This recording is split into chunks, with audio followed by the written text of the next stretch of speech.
എടി അമ്പി ഈ പോരെ വാ ഇതേലൊരെണ്ണം പിടിപ്പീരേ വാ എനിക്ക് വേണ്ട പാപ്പച്ചായ. വാടി എന്നിട്ട് മൊത്തം മ്ലാനതാ ഏയ് ഒന്നുമില്ല. വേണ്ടേ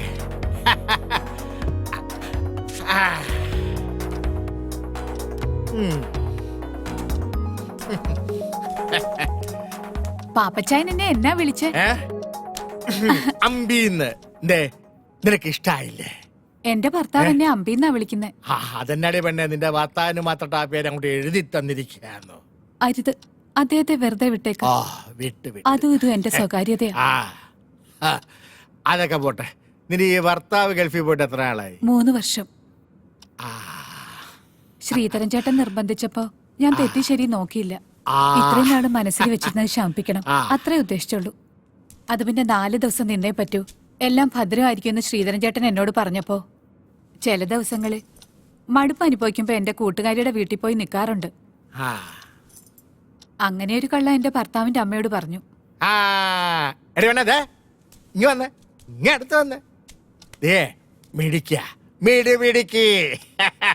ഞാൻ എത്രാമത്തെയാ പാപ്പച്ചായന്റെ ലിസ്റ്റിൽ?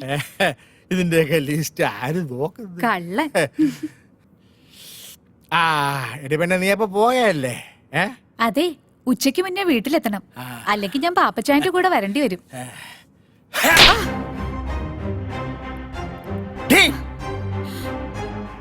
ഇനി ആരുടെയും കൂടെ പോകരുത്, പക്ഷേ ഞാൻ വിളിക്കുമ്പോ വന്നേക്കണം. പാപ്പച്ചായ അച്ചായ കുച്ചായ ഓടി. രാജേഷേ, ആ പാലാ പാപ്പച്ചന്റെ റൂമിലേക്ക് ഒരു ഫിഷ് കറി മീൽസ് വേഗം കൊടുത്തരെ.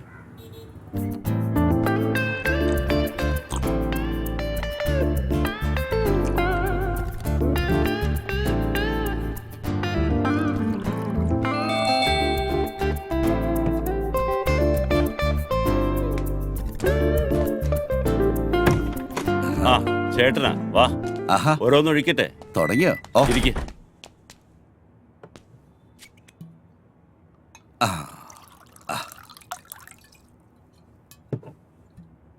ഞാൻ ശ്രീധരേട്ടനോടൊരു കാര്യം ചോദിച്ചോട്ടെ? പല പ്രാവശ്യം ചോദിക്കണമെന്ന് തോന്നിയിട്ടുള്ളതാ. ചോദിച്ചോ. ഈ കൂട്ടിക്കൊടുക്കുന്നതില് എന്തെങ്കിലും കുറ്റബോധം ഉണ്ടോ?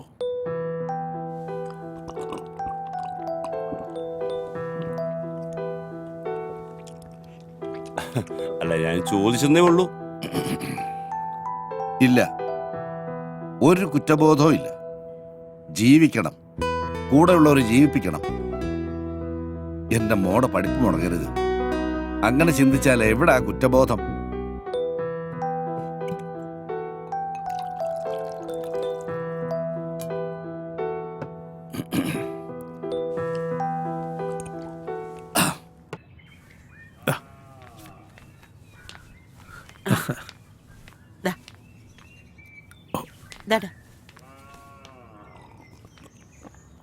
കല്യാണം എന്നൊക്കെ പറഞ്ഞ ഒരു സമയവാ, അത് അതിന്റെ സമയത്ത് നടക്കത്തുള്ളൂ അല്ലെ? കുറുപ്പെണിക്കിട്ടൊന്ന് താങ്ങിയതാണല്ലോ. എന്റെ പൊന്നു തമ്പുരാനെ, അങ്ങനെ കരുതല്ലേ.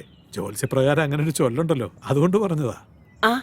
അത് പറഞ്ഞപ്പോഴാ ഓർത്തത്, നമുക്കൊരു ജ്യോത്സ്യനെ കാണണ്ടേ ഭദ്ര? അവനിങ്ങി വരട്ടെ ചേച്ചി, നമുക്ക് നോക്കാം. അല്ല, വിഷ്ണുകുഞ്ഞ് ബോംബെയിലെ കോൾഗേറ്റ് കമ്പനിയുടെ മാനേജർ അല്ലേ? അതിന് പറ്റിയ പെമ്പിള്ളാരെ ആരെങ്കിലും ആലോചിച്ചാ അവർക്ക് ഈ പട്ടിക്കാട് വല്ലതും ഇഷ്ടപ്പെടുവോ? എന്റെ തമ്പുരാനെ, ഈ ഇല്ലൊക്കെ അങ്ങോട്ട് വിറ്റിട്ട് വല്ല ടൗണിലും പോയി നല്ല വീടെടുത്ത് അങ്ങോട്ട് താമസിക്കും. എനിക്ക് ഇതൊക്കെ മതിയടോ. അയ്യോ, അവന്റെ കാര്യമല്ലേ, അവൻ വരട്ടെ, നോക്കാം. എന്നാ പിന്നെ ഞാനങ്ങോട്ട്. ശരി.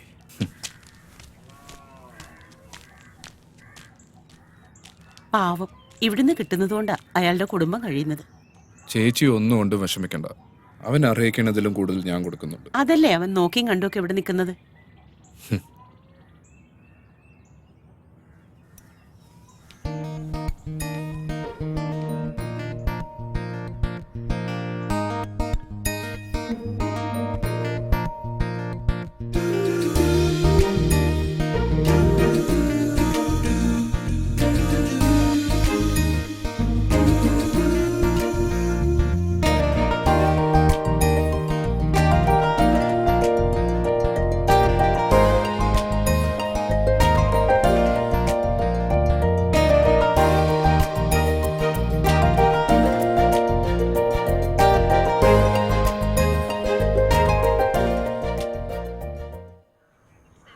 എന്താ സീതര പ്രോഗ്രാം? ഒരു ചെറിയ കേസ് കേട്ടുണ്ട്. ചെറുക്കനും പെണ്ണും സ്നേഹത്തിലാ. ആ. നമ്മൾ ഇടനില നിന്ന് സ്ത്രീധനം ഉറപ്പിച്ചു കൊടുത്താൽ മതി. പക്ഷെ ഇപ്പൊ സ്നേഹത്തിനൊന്നും വിലയില്ലല്ലോ. കാലത്തിന്റെ പോക്ക് അങ്ങനെയല്ലേ. അത് സത്യമാണാ പറഞ്ഞത്. ഈ ബീറോ വന്നതുകൊണ്ട് നിങ്ങൾക്കൊരടിയായല്ലേ? അങ്ങനെയും പറയാം.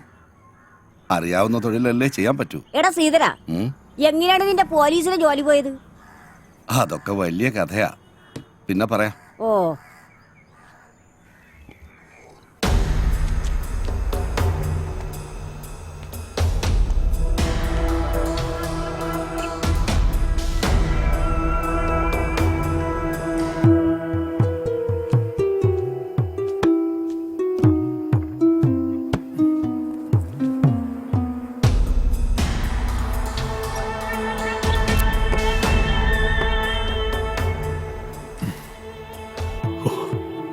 എന്റെ ഭഗവാനെ, ഈ ഇല്ലത്തിന് പുറകിലുള്ള ഈ നിലവറയും ഈ കടലുമാണ് എന്റെ ഐശ്വര്യം.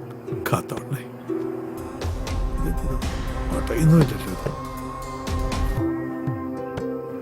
കാത്തോളണേ ഭഗവാനെ.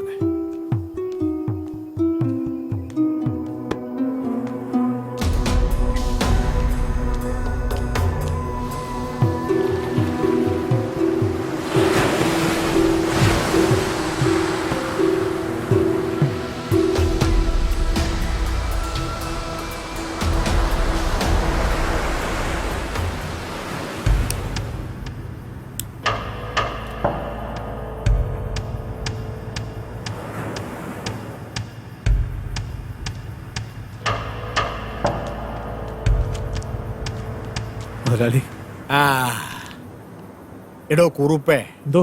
പുതുമന ഇല്ലാത്ത കാര്യസ്ഥനായതുകൊണ്ടാണ് ഇയാളെ ഞാൻ എൻ്റെ ബിസിനസ്സിൽ കൂടെ കൂട്ടിയത്. ഏതാ എടോ, എന്റെ ബിസിനസ്സിന് പറ്റി ഇതുപോലൊരു സ്ഥലം കേരളത്തിൽ വേറെ ഇല്ല. ശരിയാ മുതലാളി. കടൽ തീരത്തിന്റെ സമീപം നിൽക്കുന്ന ഇല്ലം. ഇടവരാ ഇല്ലം വിറ്റിരുന്നെങ്കിൽ ഞാൻ അതിനെ പൊളിച്ചു കോപ്പിൽ റിസോർട്ട് ഉണ്ടാക്കിയനെ. ഏതാ? ഓ, അവരതൊന്നും വിൽക്കത്തില്ലെന്നേ. അയാളുടെ പൂത്ത പണമില്ലയോ? പിന്നെ ഞാനിപ്പോ ഇവിടെ ഉണ്ടല്ലോ, നമുക്ക് എങ്ങനെ ഈ ബിസിനസ് അങ്ങ് ചെയ്യാന്നേ. എടോ, ഓ. ഇത് നമുക്ക് കിട്ടിയതിൽ വെച്ച് ഏറ്റവും വലിയ കച്ചവടാ. ദേ, സൂക്ഷിച്ച് കൈകാര്യം ചെയ്യണം. ഉറപ്പായിട്ടും. ആ, അപ്പൊ കുറുപ്പ് പോയിക്കോ. ഓ, ആയിക്കോട്ടെ മുതലാളി.